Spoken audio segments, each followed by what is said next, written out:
This is Breakthroughs, a podcast from Northwestern University Feinberg School of Medicine. I'm Erin Spain, host of the show.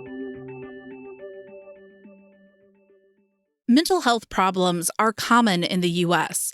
According to the CDC, 1 in 5 Americans will experience a mental illness in a given year. The Department of Psychiatry and Behavioral Sciences at Feinberg has been accelerating research in mental health and translational neuroscience in recent years and is well positioned to advance this work under the leadership of Dr. Sachin Patel. He is the new chair and Lizzie Gilman Professor of Psychiatry and Behavioral Sciences at Feinberg and the psychiatrist-in-chief at Northwestern Memorial Hospital's Norman and Ida Stone Institute of Psychiatry. He joins me to talk about the current mental health crisis in this country, his research, and vision for the department. Welcome to the show, Dr. Patel. Thank you so much for having me. What was it about this field that drew you into it and made you want to be a physician scientist to both study the science and treat patients? I've always been very interested in the brain, the reason why, people do the things that they do, and these ultimately arise from the brain. I thought about several avenues, including clinical psychology, psychiatry, and ultimately settled on medical school and entering the field of psychiatry. During that same period where I was developing those clinical interests, I was exposed to neuroscience at a variety of levels, starting in my undergraduate institution, and became just even more fascinated by the fact that we could potentially understand why people do the things they do, behave the way they do, feel the way they do by understanding how the brain works. And so those two things, I think, developed in parallel very nicely over the past 15 plus years for me and really represent a very natural and quintessential blending of my interest in neuroscience and clinical practice. Tell us about your background and what brought you here. My background is as a psychiatrist and neuroscientist. I've spent the past 10 plus years at Vanderbilt University. I was the director of the Division of General Psychiatry there for several years prior to my move here to Feinberg, and have been working on my research program that's focused on understanding how environmental stress affects brain structure and function, and how understanding the impact of stress could potentially reveal new targets for the treatment of mental illnesses affected by stress. So this could be things like post-traumatic stress disorder, major depression, and other illnesses that we know are profoundly affected by stress. Coming to Feinberg was a great opportunity for me. I think the institution as a whole is extremely strong, and the infrastructure in basic and translational neuroscience was exceptional, which allowed me to continue the work in terms of my research here, and as well as expand the repertoire of the portfolio of the Department of Psychiatry to include more translational neuroscience, as well as build on existing strengths in health services research, epidemiology, and clinical trials, for example. So overall, it was a great opportunity to join an outstanding medical school that was really poised to advance behavioral health research and care in a way that aligned highly with my research interests and visions for my own career. You are coming to Feinberg and Northwestern Medicine during this time of growth and also at a time when mental health and the well-being of so many Americans was impacted by the COVID-19 pandemic. Tell me, how do you describe the mental health problems occurring right now in the U.S. and in Chicago? And how is Northwestern poised to meet these challenges? I think most people are acutely aware, certainly over the past few years, that mental health and the need for mental health services is staggering in this country. I think the COVID epidemic certainly has brought that out, but this pre-existed COVID. I think this is just something that's been brought to the forefront of people's minds because of the epidemic. And we've seen the impact on all aspects of our population, young children. We've seen the impact of school closures and things like that, social isolation, the impact on developing kids. We've also seen the impact on adults in terms of workforce changes, people changing the way they view responsibilities and working from home, as well as elderly patients in terms of, again, the isolation they've been feeling due to shutdowns and isolation and other types of quarantine situations that we've all experienced over the past several years. Anxiety disorders, depressive disorders, mood disorders are all being brought to the forefront, and it's a national epidemic. I think this is riding on top of what we already knew was occurring in many areas, for example, in terms of our substance use disorder epidemic, overdose deaths that were already climbing before COVID and have just escalated in the past 2 years. So certainly, the COVID pandemic highlighted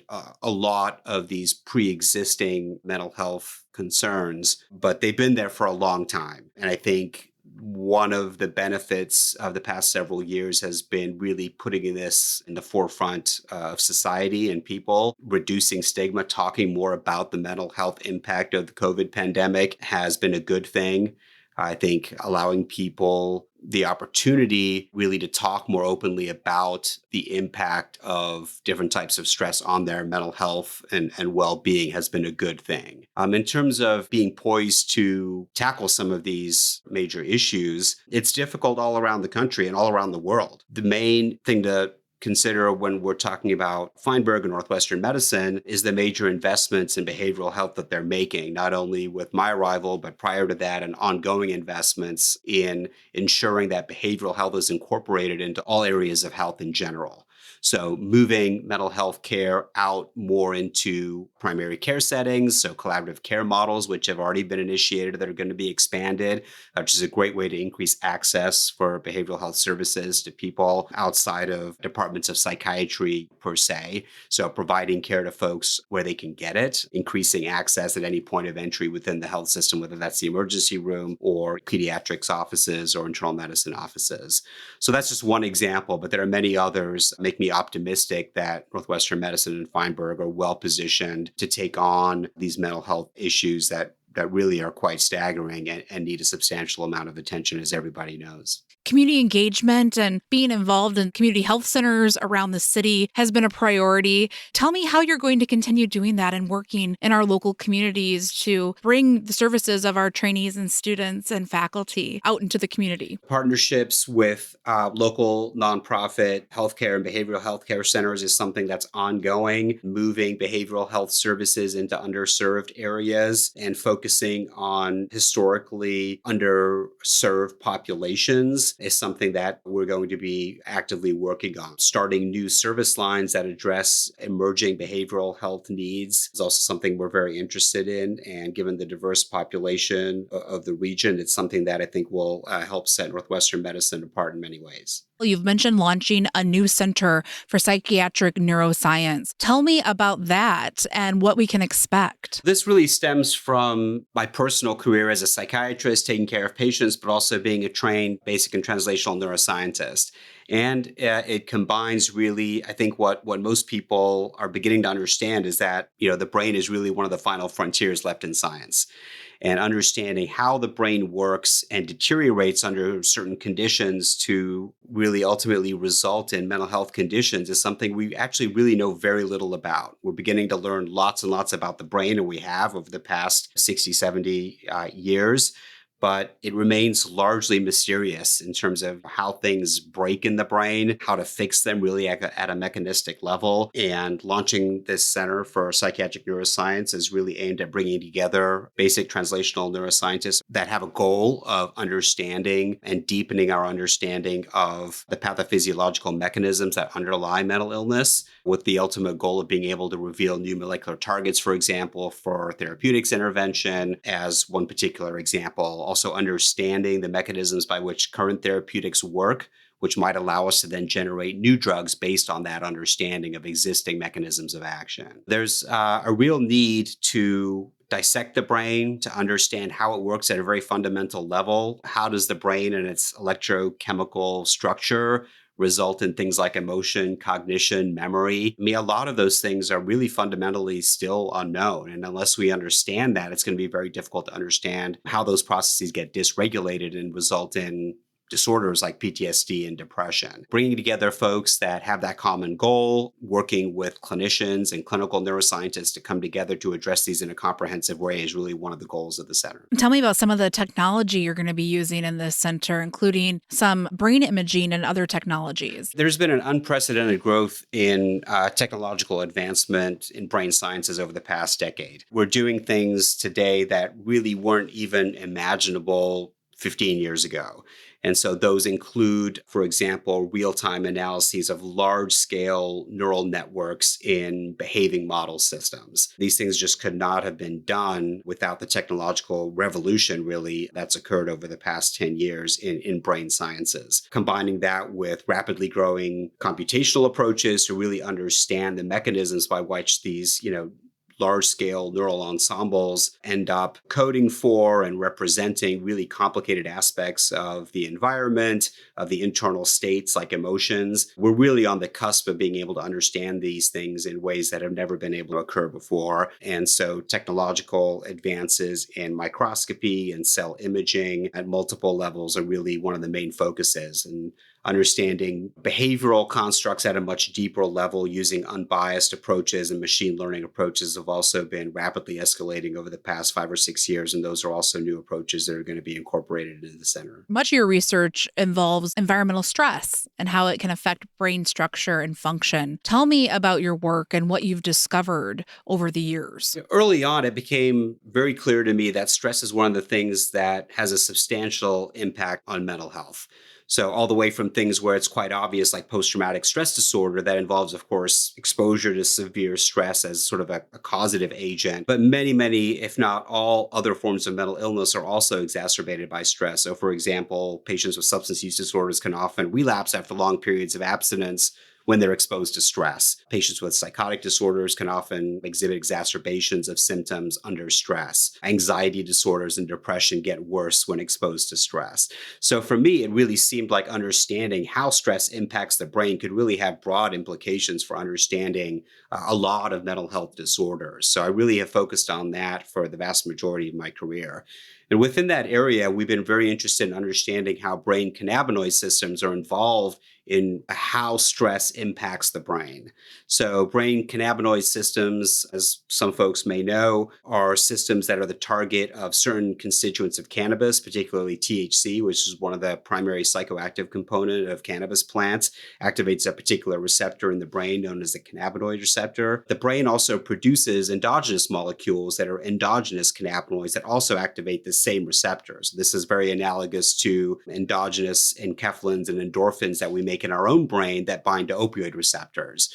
So the cannabinoid system is very analogous, and we've been very focused on understanding the role of this system in central stress responses and how we could leverage our understanding of the system to potentially develop new therapeutics for stress-related disorders, whether that's anxiety disorders, affective disorders, post-traumatic stress disorder, for example. How close are you to finding a pharmacological target, drug development using these systems? Well, we've been working on these systems for, 10, 15 years. Many other groups have also been doing the same. And actually, we're at a point where there are clinical trials that are ongoing with endocannabinoid modulators at various stages, phase 2 and some beginning phase 3 clinical studies for mental health disorders. So it's been actually wonderful to see a lot of this basic and translational neuroscience ultimately, end up in clinical trials within a 15-year period. There are two particular classes of cannabinoids that are produced by our brain, and both of them have molecular targets that are amenable to drug treatment. Some of them have been in a few clinical trials. The more recent ones that I believe are going to be a little bit more powerful and fruitful are just beginning phase 2 and phase 3 clinical trials for mental illnesses, including anxiety disorders, post-traumatic stress disorder, for example. So I think we'll have answers to some of these questions within the next 2 to 4 years. Your clinical activity focuses on the treatment of patients with substance use disorders and co-occurring mental illnesses. Tell me about the patients who you see and treat. There's a large comorbidity between patients that have substance use disorders, a variety of which, with opioid use disorder, alcohol use disorder, and others, and major mental illnesses. Bipolar disorder, major depression, trauma-related disorders are highly prevalent in folks that have comorbid substance use. Many times, those co-occurring mental illnesses are difficult to treat because of patients' ongoing substance use comorbid disorders. So this is a unique population in which we have the potential to make substantial gains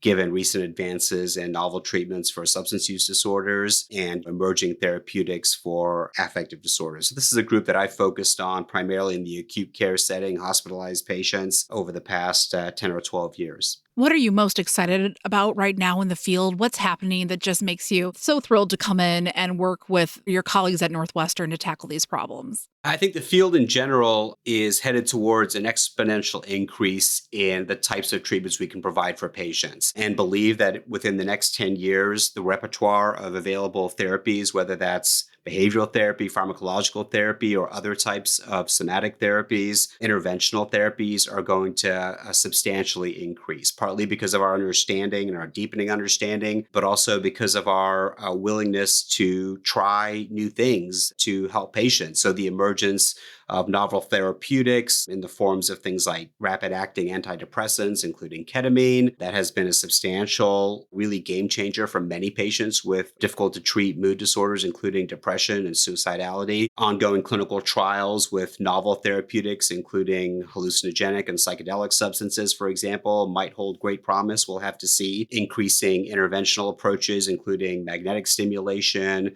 and continued use of electroconvulsive treatment.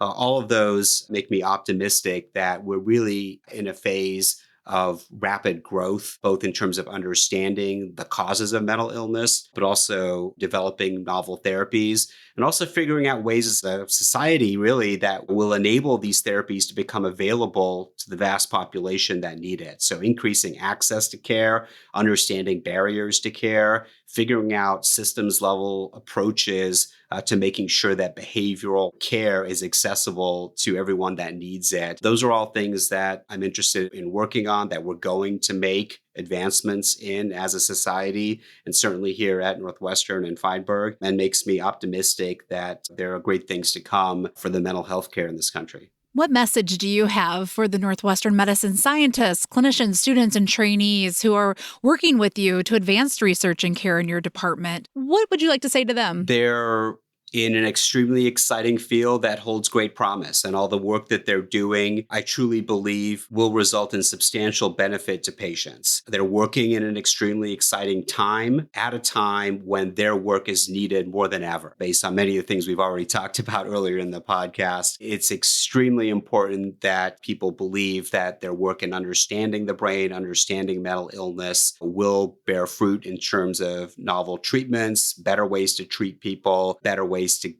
give people the access to care that they need. And all that begins with the research that folks are doing here at Feinberg across the spectrum, all the way from basic neuroscience, all the way to health implementation sciences.